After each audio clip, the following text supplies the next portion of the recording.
Hey everyone, and welcome to MarineMax and Rogers. I'm Jason Chapman, and today we're going to take a look at a trade-in that we just took in. This is a 2012 Mastercraft X14. Starting right here on the exterior, we have the white and blue hull side, which matches the trailer that comes with the boat.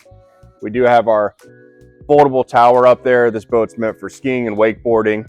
And then also walking to the swim platform here.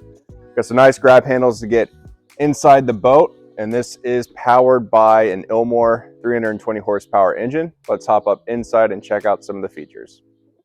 All right, so welcome inside. Starting back here on the swim platform and making our way inside. You can see here that we have a nice entryway inside without stepping on any of the upholstery. A couple steps down right here, and then underneath all these cushions, you're gonna have tons of storage. Our tower up here does fold down. We have a tow point up at the top, and then right behind me as well.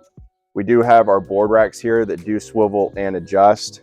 And then making our way inside, the flooring, this is snap-in carpet. You can take that out and clean the boat very easily. And at the helm, we have our bucket seat with also the flip-up bolster. This is powered by JL Audio, so it's going to be great sound quality across the boat. We have our standard tacks and gauges over here and our tilt steering wheel. Then over here, we have our recessed glove box. So you're going to have great visibility when you're on the water. We have our door right here that's going to block off that wind and the windshield when it's cold, maybe on those early days in the summer in Minnesota. Boat's got rating for 11 passengers, so you have plenty of room to have your friends and family hop on board with you. And then up in the bow right here, we do